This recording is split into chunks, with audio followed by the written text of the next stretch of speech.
Grahamstown, an awfully long time ago. And I went to school in Grahamstown. It's not working. Oh, okay. And okay, I'll hold it closer. I went to school in Grahamstown. I went to Rhodes University straight after school. I studied English and linguistics. I did my honours there. I met my husband there in the honours year. I then did a master's degree in linguistics, and later I completed with a PhD at UCT. So that's my academic background. I started off by having a lot of children quickly before I realized what was causing them. So we had 3 children while we lived out in the northern parts of the country because my husband is a geologist. And then we saw the light and we came back to Grahamstown. I had a short time teaching at Karoo High School, and then I slowly worked my way up at Rhodes University, starting as a temporary junior lecturer in the Department of English Language and Linguistics, until I became the Professor of Linguistics and English Language. We changed the name slightly. I was then the youngest and only female professor at Rhodes. It was 1993, and I was 34. So I was the head of department there. I taught lovely students, generations of them. I wrote a lot about language. I did a lot of research. I published that. And then I started to get itchy feet. I needed a challenge, and so I was successful in getting the post of Dean of Students at Rhodes University in 2007.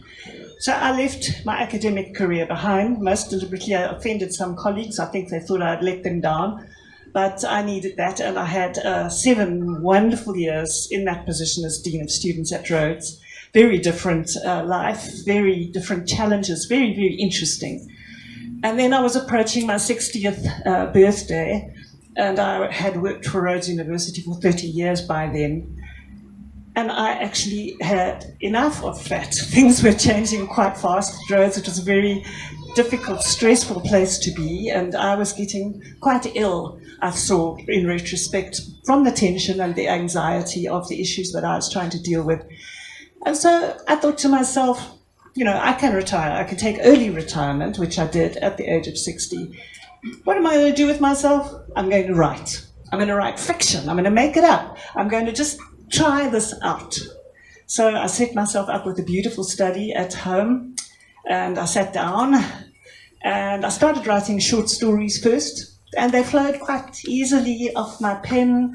I inflicted these as Christmas presents on my family members, bound and beautiful. And then I started writing the book that you see displayed here in that first year of my retirement. And I started writing it without really knowing what was going to become of the story that I was inventing.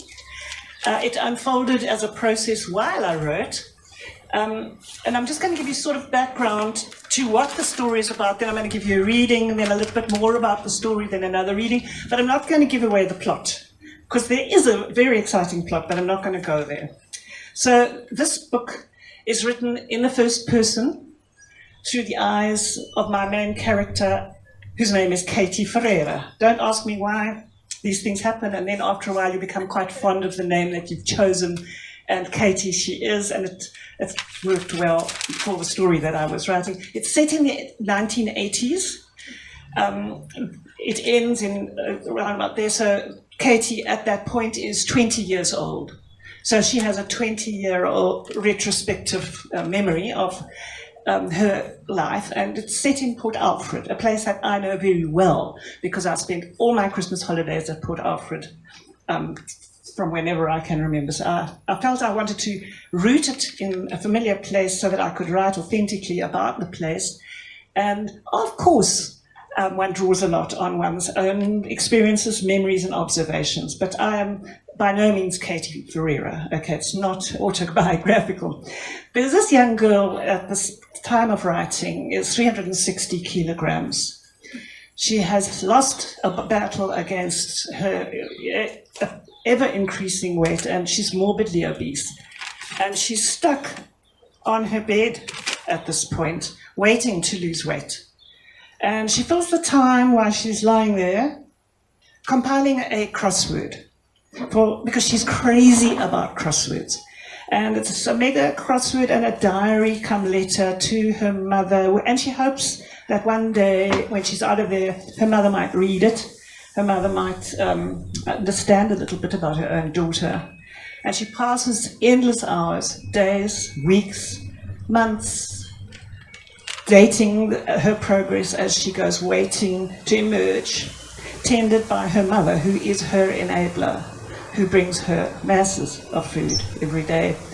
And there she is in backwater Port Alfred, and her memories start in the 1960s. And I'm going to give a little short reading to give you a taste. Perhaps some of you will have these memories yourself. Katie's initial obsession with food began because she used to drop by at a sweet shop on her way home from school. Put this on. And there we go.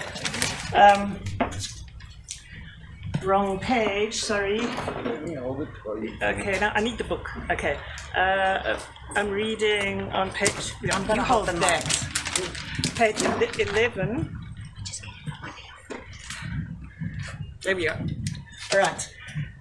Every afternoon, I would tramp heavily home from school via Mr. Patel's, huffing hotly, my money tight in my sweaty hand as my trundling entrance was announced by the bell chiming at the back of the shop. He got to know me quite well in a shopkeeperish way, regarding me daily with his deep-set eyes, a hint of wry amusement flitting across his mouth, framed by deeply etched furrows. "Good afternoon, Miss Katie. What would you like today?" He always let me take as long as I liked to consider the choices, weighing up my options while saliva surged into my mouth in heightened expectation of the sugar rush ahead. What would it be? 2 marshmallow mice? Or maybe some licorice curled and ridged? If I was careful in peeling off each thin strip, I could make it last for ages. Perhaps something chewy like a neat square of Chappie's chewing gum in its busy red and yellow wrapper, or an oblong lump of Wicks bubblegum, delicious with its oddly attractive flavour of toothpaste, cleaning fluid and wintergreen. There were sugary jubjubs in rainbow colours and smooth jelly beans. I could buy a slab of sticky toffee or a packet of Smarties or licorice all sorts or a whole Cadbury's lunch bar. Some days I would choose marshmallow fish. Like the mice, they came in a range of pastel pinks, yellows and greens, lightly dusted with snowy white powder. Or else some gobstoppers, 4 for a cent, their black shiny coating concealing the ever-changing rainbow beneath. My fingers sticky from constantly checking for the latest shade. Sometimes I'd go for Wilson's toffees, serious, square mouthfuls of lasting chewiness, or a little packet of white sherbet that frothed and fizzed on the tip of my tongue.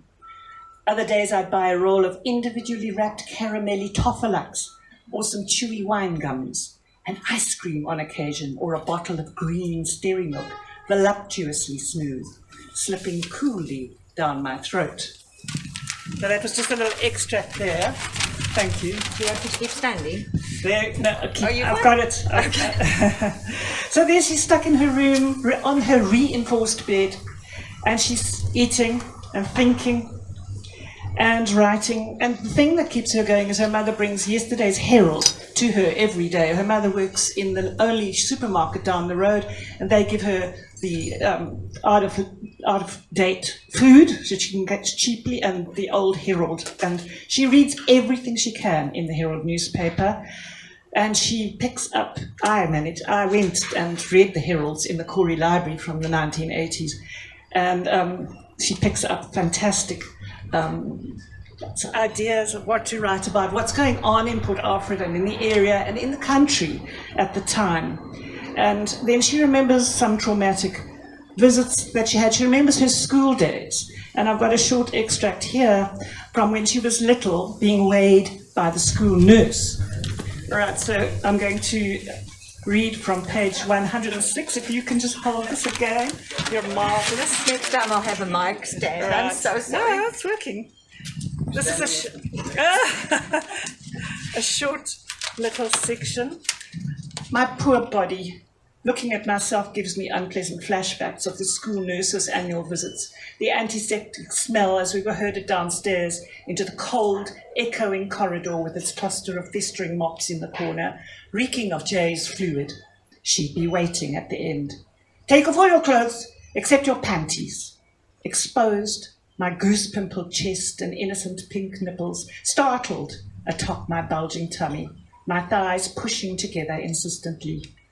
Cold white feet on the concrete floor, and her distant, detached, "Stuff you, I'm doing my job, so shut up" attitude. Year after year she would be there, writing busily in her book while I studied the upside-down watch pinned to her formidable chest and breathed in the strong smell of stale cigarettes from her smoked, leathery skin. Her pursed lips were wrinkled, an anus of disapproval, and her red lipstick seeped into the cracks. Her hair grew low on her forehead, and you could see where it shifted from a disconsolate brown to a steely grey, closer to the scalp. She would take ages to tick off the items on her list with her nicotine-stained fingers, and then she would look up and regard me. Those hard eyes of hers, focused on my exposed plumpness. Sick with fright, pushing the fear back, writhing, wilting, shrinking, longing to be invisible. "Oh, fat girl," her rasping smoker's voice would croak in macabre glee. "Fatter than ever, I see." Oh, how I hated her. So that was that extract. To sit on the windowsill, or she might see a flash of it. And she gets really cross, and she becomes more and more articulate, and she expresses the resentment. And here's the last reading before I talk to you about some of the tensions and problems I faced in making the story work. So if you could come, thank you very much. This is an extract on page 150. So try and imagine her. She's on her bed and she's writing part of her diary. So today, I'm going to write about the lung specialist visit. Do you remember the time? I was about 13, just before I stopped going to school, when you took me to Port Elizabeth for some tests because I couldn't sleep. It was the last time we travelled out of the Karoo. By then, you'd stopped driving me to the beach to watch the waves roll in, crashing and thundering, foaming and frothing along the shoreline, the spumy edges creeping slowly higher and higher as the tide swelled. So deeply ashamed, I know, by the sheer size and heft of me. Disgusted and revolted, maybe? Embarrassed that you might share responsibility? Getting into the car, the dark blue Ford Dad bought in 1963, was difficult, and you had to come over to my side and heave the passenger door shut after I'd squeezed myself in, pushing it against the flowing folds of my unruly flesh, squashing them into submission. Both of us sweated profusely against the plastic-covered seats as we drove. We never got to sit on the actual blue upholstery underneath. "Keep it clean and we'll get a better price." That's what Dad always said. "You should probably sell it now. I see they're advertising brand new Toyota Corollas for $5,900 at the moment, and hopefully the buyer will appreciate the extra clean upholstery." I sat there next to you like a sweaty bubble and endured your slow, cautious driving, unable to move or complain while spikes of pins and needles reminded me of my limbs. You, nervous, stiff-jawed, your lips drawn together in a firm sideways exclamation mark. "What a pain in the neck, going all this way because you say you never sleep. Utter nonsense if you ask me. There are far better things I could be doing, not to mention the expense." What is it called when someone says not to mention, but actually mentions it in the very act of saying they are not going to? There must be a name for it, that insidious method of hidden emphasis and the cutting sarcasm that hurts every time. Not to mention all the other important things that you didn't mention before then and wouldn't discuss with me, like what it was like when your little sister died, and Dad, nothing about him, ever, or sex, and how it could be beautiful, and how my being fat made you so embarrassed. Okay, so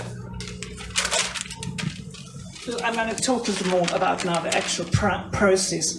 of this writing and the challenges I faced. First of all, with this premise of this 360 kilogram character, this massive character, marooned. How to pull it off convincingly. It was, I hope I have, but it's a dark topic and there's some detail in being that fat that is unpleasant. I did a lot of research, a great deal of medical and psychological research. I read up extensively. I found out too much. I had to cut a lot of that out. But Katie had to talk about what it was like having her mother come in once a week to do the cleaning of her body and the kinds of pains that she had. Of course, she was a diabetic. She was waiting for her insulin. So, because of all my research that I'd done during my time in linguistics, I was very aware of the cruel power of derogatory language. The horrible words that people have to refer to people who aren't the same as they are, be it that they are the wrong color or the wrong size or the wrong shape, or there's something unusual and abnormal about them. And there are hidden prejudices wrapped up in those words, and I use a lot of those words when Katie was at school. And obviously I chose this topic because of that fascination I have with language, and also because I am disturbed by what I see as a growing problem in the world. This growing problem of our population becoming less mobile because of lifestyles and eating the wrong foods because they're processed. And I really was deeply interested in how I could create a character who was in the center of all that. People have often asked me whether this is about me, this book, and obviously it's not about, I've not had that kind of weight problem, but I do very much remember as a teenager having puppy fat and being teased and being derided snidely because of the way I looked. And those memories, they stay with me, and I know that a lot of people have to put up with that kind of language. So I used the crosswords as a device. I've been doing crosswords all my life. My mother taught me how to do them from the Herald. And it's a symbol and it's a metaphor, really. Crosswords have squares, black squares, and they are cryptic, they're secret. The meanings are hidden, but if you work at them, you eventually get the meaning. And that's what Katie's trying to do in her diary. She wants her mother to work out herself what it's like, what she's trying to tell her, with these clues that she makes up. There are 70 of them because it's a jumbo crossword. And there are, everything's square in her room. She counts all the floors. It's parquet flooring. She knows the room intimately. She knows where the stain is on the ceiling above her bed, which grows whenever it rains. And she knows how many panes there are in the window. So that was a device that I used, but it's not, if you don't do crosswords, you can ignore them. There's a novel around all of these clues. Publishers, Pan Macmillan, I think have done a fantastic job with the layout of the book. They did the design on the front, and it's a crossword design, not to mention is written out like that. And at the back, they've actually printed the entire grid of the crossword and all the clues and all the answers, just in case people enjoy a crossword. And every page is, the page number, like 1991, is in a little crossword device. And they've really gone to town on that, and I'm very grateful to them for that. But the point about crosswords is there's ambiguity. You've got to think, and then you eventually, when you work out, you know the truth. And so there is a plot here, and I'm not going to give it away. But some other devices that I used were the strike-out technique. So as Katie starts the novel, she's really aware that her mother, she's got to be nice to her mother because her mother brings her food. But now she's getting more and more angry with her mother, and she writes it as it is. Then she crosses it out, using that strikeout. So the reader can see what she's crossed out, but she crosses it out because, she doesn't want to offend her mother. But about halfway, she says, no more crossing out. and some of the language gets strong. And it's very, for her, it allows release and catharsis as she writes. So that's one of the devices that I use. And then the Herald headlines are another device that I use. There are extraordinary things that happened in 1980 and 1981. I can tell you, I didn't invent these things she reads about. There was a headline about how a family remembered that their mother had been buried with all her rings on, and they wanted the rings back, so they dug it back up and they got her rings and then they buried her again. So those kinds of things Katie takes note of. There was an article about a writhing knot of worms floating down the river, and she thinks about that. There's quite a lot of dark stuff that this girl thinks about, but she has a fantastic sense of humor. So that's another device I use. And then birds are another device I use, just to lighten things, to balance the dark. It had to be that Katie knew a lot about birds. So her father decided would have taught her. She's got the Robert Books Bird there before she was confined to her bed. She read it closely. I also had to develop a convincing way in which an uneducated girl who left school at the age of 13 could possibly know all that she knows when she's writing at the age of 20, and to make that credible. So I make Katie a very clever girl. She comes top of her class until she drops out for a while. She just drops out for a while she loses weight. And she is best friends with the school librarian, who takes her under her wing, so to speak, and teaches her how to do crosswords, and gives her the books that the library doesn't want anymore because the children aren't using them. So she happens to have a Stedman's Medical Dictionary. She happens to have read it completely. She's read her way through encyclopedias. She's read her way through dictionaries because she's been stuck in that house. And she has a fantastic memory. Now that was just, I had to do that in order to make the character a little more convincing. But the novel is also about mother-daughter relationships.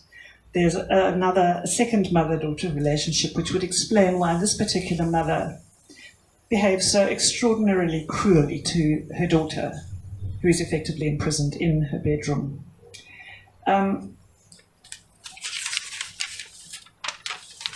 So that's how I tried to make it kind of bearable and believable. But there is a conundrum as a writer, which I faced. Was I writing for a consumer of macabre, sinister things? Or was I writing for a sophisticated reader who loves language? And I had to mix the two. I have mixed the two. Can they ever meet, these two types of minds? Well, we'll see. But that's what I am aware of, was aware of as I wrote. And the other thing as I wrote was I became increasingly aware of a potential reader. When I first started writing, I was writing for me. And then I started thinking, but this might not work, it might get boring. There's so much detail about eating in this. You can't have all these passages about delicious food, because Katie loves her food. And I had crispy donuts and yummy chocolate, and I had to cut quite a lot of that in the end, just to get the balance right. And sometimes they're lovely foodie moments, and sometimes there are very hard to read medical details, but there are also funny bits, because Katie has a sense of humor. She's got sophisticated linguistic skills, of course she has, and but it's a tightrope that I had to tread, and it's a tightrope for the reader as well. I was also constrained with my first-person narrator, Katie, one voice. So I let, through her memories, I let other people speak, and she writes down the very short conversations her mother has with her. Hello, how are you? That kind of thing, those mundane, meaningless conversations. And so the mother speaks through her pen, and not very much, because the silence is what pervades the book, silence and secrets. So it's to strike the balance between the awful reality of what she's experiencing and hope, and this hope all the way through the book. And I won't say any more, because that would spoil the plot, but there is that positive, I'm going to get out of here, the insulin is on its way. And there I will stop. Thank you very much. I'm happy to answer any questions if anyone has read the book and would like to ask. Oh yes, and so the copies of the book, special price, 200 Rand, which is 90 Rand less than you'll pay in the bookshop. So that we have got copies at 200 Rand if anyone is intrigued enough to want to read this. Yes. Is any part of this book or any reasons you chose to write the book relative to your own life? So she asked, and that's what I always expect, to what extent this is biographical. And of course, a lot of it is. I know Port Alfred very well. I also went to school and had a school nurse, you know. On the whole, the medical people in this book are not good.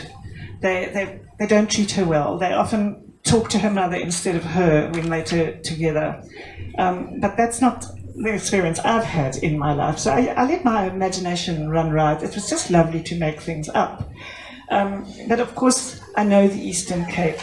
Of course, I love crosswords and I love linguistic play. But for the rest, I invented people. And I also built characters around some people that I know. One has to be very careful not to make them recognizable in a novel. You know, anyone in Grahamstown would be reading my novel who knows me, would be looking for themselves. They won't find themselves there. They won't. I've disguised everybody as much as I possibly can. And then I'll just also mention that I've written another book, and I've finished it. And I'm delighted to say Pan Macmillan has signed it up. So it's going to come out with a Pan Macmillan public as well. Sorry, you might want to sanitize there because I've been taking the mic from you. Okay, where's the sanitizer? There is over. All right, thank you very much. Thank you so very much. So now the trucks that Dean has been speaking about but it's part of Craddock. Craddock is one giant truck stop. So, but luckily there are amazing places to visit, like the Victoria Manor Hotel. I want us to maybe have a quick break of a few minutes to just use the facilities, maybe order something to drink, and then we are going to kick off the last part of today with Buntu. That was part of our poetry project, but him and Sam, they are just like family of the AFBOB Poetry Project, and obviously Shriner Festival.